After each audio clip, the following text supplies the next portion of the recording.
Flamengo e Corinthians. Que quarta-feira, hein? Caramba! Palmeiras e São Paulo, Corinthians e Flamengo, tem Fortaleza e Ceará. Meu Deus do céu. Clássico do povo. Tem um joguinho mais cedo também às 7 para balançar. Clássico das multidões? Não, essa aí eu tava falando, não tem a Nations League? Esse jogo aí é a Nations Game, né? É o jogo das nações. É a nação alvinegra contra a nação rubro-negra. Anderson, por favor, subindo a câmera para eu poder ver o monitor. Muito obrigado. Vitória, olha só, os últimos 8 jogos, o Viola te coloca aí só para você passar por essa situação, para ele dar o troco. Sacana, Viola. Últimos 8 jogos entre Flamengo e Corinthians. 7 vitórias do Fla e 1 empate. 20 gols, professor, nos últimos 8 jogos, 20 gols do Flamengo. Tem 5-1, tem 3-1, tem 4-0. E gols do Corinthians, só 5. A última vitória do Corinthians foi lá na Copa do Brasil. Jair Ventura. 2018, Jair Ventura. Aquele 2-1 que classificou o Corinthians para a decisão e o Corinthians foi vice-campeão. Jair Ventura deu troco, né? Porque um ano antes foi eliminado pelo Flamengo. Mas de lá pra cá mais nada. Né? E depois o Corinthians. Daí pra frente, mais nada. Foi o jogo com gol do Pedrinho? Acho que foi. Gol do Pedrinho, se eu não me engano, né? Se eu não me engano. Bem lembrado. Ô prof, a gente tá falando do Nations Game, né? É uma diferença brutal. Tá feio pro Corinthians isso aí, hein, prof? Tá na hora de dar uma resposta. Tá feio. Tá feio. Bom, já tava feio quando ganhou com aquele gol do Pedrinho, né? Opa! Ali chegou numa final de Copa do Brasil, tudo, mas a diferença já era grande entre os dois times. Uma hora a conta vem, né, William? É o jeito que os dois foram gerenciados nos últimos tempos. Menos mal pro Corinthians, que dessa vez, pelo menos no papel, tem um time melhor para enfrentar o Flamengo do que tinha no primeiro turno. Inclusive, esses números poderiam ser ainda piores se o Flamengo não tirasse o pé no jogo do primeiro turno. Porque foi um dos 3-1 mais enganosos desse ano no futebol no Brasil. Né? Agora, menos mal para o Corinthians, que a perspectiva é de alguma melhora em relação a isso. O Flamengo vira o histórico dos confrontos, né? Nesse período, o Flamengo vira, agora tem até um certo conforto por conta dessa diferença. Mas é a diferença de como os dois foram gerenciados, pelo menos de 2019, até 2018 já, né? Antes até, quando porque o Flamengo não tinha os títulos, mas o Flamengo estava saneando suas dívidas, estava montando um time. E o Corinthians não. O Corinthians é uma filosofia de administração totalmente oposta a isso. Até hoje a gente não viu uma proposta de sanar dívidas e problemas financeiros no Corinthians como viu no Flamengo. Então isso reflete muito em campo. Eu acho natural. Acho que não é um domínio muito próximo do que é a realidade, ou não? Alguém contesta essa diferença entre Corinthians e Flamengo nos últimos tempos? Foi azar? Não. Mas essa diferença já foi maior, uma diferença recente, antes do Corinthians dar uma turbinada no seu time. E aí quando chega Renato Augusto, o William não vai jogar, mas também foi contratado, Juliano, Roger Guedes, Corinthians conseguem encurtar um pouquinho a diferença. Se a gente pegar time titular por time titular, dá jogo. Mas em termos de elenco, de possibilidades para o treinador, o Flamengo oferece muito mais ao Renato do que o Corinthians ao Silvinho. Então, por mais que essa diferença tenha encurtado, ou pelo menos a gente possa imaginar um Corinthians competitivo, ao menos contra o Flamengo, não é a ponto de da gente olhar e falar que briga de igual para igual. Hoje o Flamengo tem mais jogadores, o Flamengo tem mais elenco e mais possibilidades, tanto é que se explica também a diferença no campeonato, o fato do Flamengo ser finalista da Libertadores, de brigar ainda matematicamente por um tricampeonato brasileiro, porque fez um elenco muito mais robusto do que o Corinthians. Então vamos às prováveis escalações aí. Vamos lá, vamos dar uma olhadinha nesse Corinthians e Flamengo. Por aí, e com os desfalques, a gente olhando elenco por time por time, equilibrado. Equilibrado, né? Vamos lá. Vamos ao Flamengo. O Flamengo de Hugo. Anderson, aquela ajudinha, por favor, meu rei. Hugo, Mateuzinho, Gustavo Henrique, Davi Luiz e Ramon ou Felipe Luiz. Thiago Maia, Andréas Pereira, Michael e Everton, e Everton Ribeiro, Bruno Henrique e Gabigol. Olha só, hein? Olha só, hein? E o Corinthians? Cássio, Fagner, João Vitor, Gil. Olha o Piton aí tendo chance. Gabriel, Renato Augusto, Juliano, Roger Guedes, Léo Pereira e o Jô. Vai. Time respeitável. É um bom time, não é? Sim. Um bom time, um time para fazer um jogo competitivo. Algum jogador aí do Corinthians jogava nesse Flamengo aí? Sim. Agora? Manda. Bom, Renato Augusto. Renato Augusto. Aí, Você tiraria quem do Flamengo? Andrés Pereira. Você faria a troca do Andrés Pereira pelo Renato Augusto? É mesmo? Sim, com tudo, o Andrés Pereira joga muito, está jogando muito, mas se eu tivesse o Renato Augusto no auge, o Andrés Pereira, Renato Augusto. O Fagner não é mais bola William que o Isla? jogaria no Flamengo também. Desculpa, você perguntou antes, professor? O Fagner é mais bola que o Isla?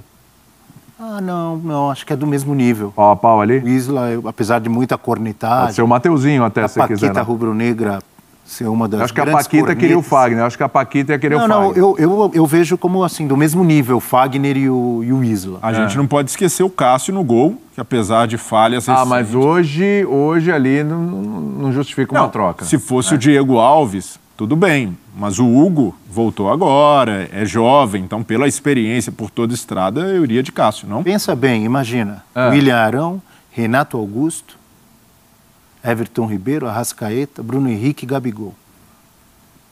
Pensou? Pensei. Interessa, professor? Ficaria bom o negócio?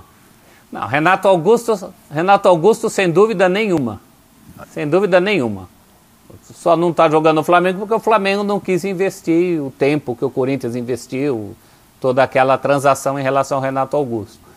O Cássio e o Fagner são realmente dois jogadores. Eu acho o Fagner melhor que o Isla. Mas não seria uma troca que empolga, né? Você ia falar para o rubro-negro assim, tá saindo o Isla, tá vindo o Fagner, e ele ia falar, tá bom.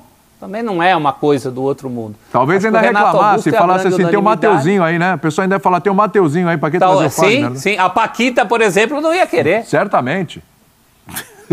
Ela ia falar, mais um para eu detonar, vai me dar mais trabalho aqui. E a gente tem que falar... Tem que detonar o Fagner. O João Vitor hoje, com a fase, com a projeção, poderia ser titular do Flamengo na ausência do Rodrigo Caio. O João Vitor é melhor que o Gustavo Henrique, o Léo Pereira e Bruno Viana? Não, pode ser o Gil, então. Pô. Está melhor, né? Sim, o Gil... Não sei se será. O Gil, pela carreira, é melhor do que eles. Mas pelo momento é que o Gil é um Vitor problema diferente, porque o Gil já foi, né? Exato. O Gil já foi e o João Vitor talvez seja. Nós vamos chegar à conclusão que é o Renato Augusto mesmo. E o Nessa Williams? brincadeira aí, o Williams 100%. Augusto, imagina o Williams 100% e o Williams jogando, fisicamente. também acho. Jogando bem 100%. Vamos pensar assim, o Flamengo 100%, Flamengo seu elenco principal, sem ausências. E o William 100% fisicamente. É titular no Flamengo? William 100%. Muito bem. Teria lugar. Pode disputar ali uma posição, pode até entrar no lugar do Everton Ribeiro. O William no auge? O William bem, 100%. Mas o William no auge foi maior do que o Everton Ribeiro. Não. O Everton Ribeiro com todo respeitável trajetória no futebol brasileiro, mas o William conseguiu Não, o William brilhou no Chelsea, trilhar né? no Premier Chelsea, League, né? Outra conversa. na Jogou seleção Copa do brasileira, Mundo, Copa do Mundo. Então ele seria, para mim, seria o titular também tão indiscutível quanto o Renato Augusto, sem desmerecer o Everton Ribeiro. Mas a gente falando de auge por auge, o do William foi maior. Prof ia falar também, né, É que Prof? nós estamos Dois, falando então. de um time... Não, estamos falando de um time em que o Michael, jogando tudo que está jogando, ainda pairam dúvidas dele conseguir um lugar. A gente está falando do William, potencialmente o William que a gente tem na memória, sem dúvida, um jogadoraço. Agora, na prática, o William teria um problema para ter um lugar nesse time, não por problemas do William, mas porque esse time oferece realmente jogadores muito bons. Você teria que tirar alguém dali. Hoje, por exemplo, até considerando a questão física do William, eu não tiraria o Everton Ribeiro para colocá-lo. Aliás, o Everton Ribeiro é a vítima para tudo, né? No tempo que queriam Pedro e Gabigol também, o primeiro que queriam tirar era o Everton Ribeiro. Eu não sei, eu fico meio assim preocupado com o efeito dominó que daria tirar o Everton Ribeiro do time do Flamengo. Não é tão simples assim, né? Uma peça por outra. Professor, eu também não tiraria, mas De novo, a pergunta do nosso amigo William Tavares. Quem seria titular no Flamengo de hoje? Exato. Renato Augusto. E o William, no auge, poderia jogar, sim, no lugar do Everton Ribeiro. Agora, eu estou pensando aqui, o professor pode me corrigir se eu estiver enganado. Os últimos confrontos entre Flamengo e Corinthians, eu vi os corintianos assim, falando, ih, meu Deus do céu, pronto, é torcer para não perder de muito. É torcer para não perder de muito. A derrota já está na conta. A questão é não perder de muito.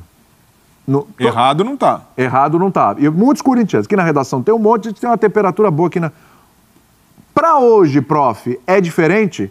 A mentalidade mudou para o jogo de hoje? Um pouquinho menos. Hoje melhorou um pouquinho, até porque para o Galo, que era uma situação parecida, não senti tanta empolgação, hein, prof? Eu não entendi, não senti tanta empolgação assim, né? Não. É fazer um bom jogo. Agora, essa história de perder de muito, já perdeu de muito para o Galo. Se perder para o Flamengo também, a batata do Silvinho assa muito mais, né? Por isso que eu acredito que não vai perder de muito. Que vai competir. O importante para o Corinthians, até porque para as pretensões do Corinthians, o Corinthians pretende ser o terceiro ou quarto time do Brasil, né? Quem monta um time desse quer brigar ali com o Palmeiras, com o Flamengo, com o Atlético. Leva tempo, leva tudo, mas é a pretensão. E é em jogos assim que vai se firmando. Então é um jogo importante para o Corinthians hoje. Mais até do que pela matemática do campeonato, né? Ao contrário de outros times, o Corinthians não tem preocupações muito matemáticas nesse campeonato. Um pouco para lá, um pouco para cá. Mas é questão de plantar para colher lá na frente. Para o moral desse time é um jogo importante. Eu acho que tem que fazer um jogo competitivo hoje. Recebi uma mensagem aqui do meu amigo Vitor Pozella, grande corintiano. Opa, vamos lá. O senhor está de fanfarra. Fagner é 200 vezes melhor que Isla. E colocou assim, kkkk. Vitor Pozella. Vitor Pozella. 200 eu não sei, mas umas Pozella. 180 é. Vitor Pozella, vou falar uma coisa pra você, companheiro. Você tá vendo aí o programa? 200, professor, 200 não, mas... Olha, eu vou te falar uma coisa, viu? Estão depreciando o Isla. Eu vou te falar uma coisa, viu? Uns 50%. Os dois são bons jogadores. Mesmo nível. Não sei não, hein? Não sei. Estão ouvindo? O Mateuzinho é uma outra conversa. O meu amigo menino é Pozella, bom. ele deve estar conversando muito com a Paquita Rubro-Negra. Não sei não, viu? Eu também converso muito com a Paquita Rubro-Negra. Ela manda várias mensagens aqui, sabe, cara? E talvez eu esteja influenciado, mas eu tô nesse caminho aí, viu? Agora eu quero saber o seguinte, a batata do Silvinho tá em banho-maria, não tá, Sam? Tá em banho-maria porque o jogo contra o Cuiabá e tal, colocaram lá tudo direitinho. Mas essa é a realidade dele rodada a rodada. Mas hoje, dia de jogo, eu imagino, o dia de jogo, o torcedor do Corinthians já põe o alvo na parede, coloca lá a fotinho do Silvinho e só fica esperando, né? Que maldade. Como é que faz? Como é que o Silvinho sai ileso hoje? Tudo bem, ganhar, sai ileso, evidentemente. Mas além de vitória, tem outra forma dele sair ileso do jogo de hoje? Não necessariamente, William. O torcedor corintiano realista, acredito que seja o caso da maioria, olhando esse retrospecto para o Flamengo, vai entender que se o Corinthians tiver uma boa atuação, for um time competitivo, ainda que perca o jogo... Ok, é a realidade hoje do Corinthians, não é disputar de igual para igual com o Flamengo. A realidade do Corinthians é pensar no G4 e não depende desse jogo contra o Flamengo. O campeonato do Corinthians é outro. Então, para mim, está muito mais ligado a desempenho, a não tomar uma goleada. Mas no jogo pode equilibrar, pô. Pode. Se for o Corinthians que jogou contra o Palmeiras, ele vai jogar de igual para igual com o Flamengo. Se for o Corinthians que jogou contra o Galo, ele vai levar uma pancada. Então, qual o Corinthians que vai entrar em campo? O Renato Augusto vai estar lá na frente de falso 9 ou vai estar no meio de campo, como estava no fim de semana, que ele acabou com o jogo? Não, é o que eu estou dizendo. Mas o professor já entrou em desespero. Mas é o que eu estou dizendo. Tem vários Corinthians aí dentro do campeonato. Olha lá, o professor já ficou. Não, isso não está fora de cogitação. Mas eu acho que o parâmetro é esse, Abel. É o jogo com o Galo. Até por características dos adversários, né? Por serem os adversários semelhantes nesse momento do futebol brasileiro. A primeira coisa que o Corinthians tem que fazer hoje, que não fez contra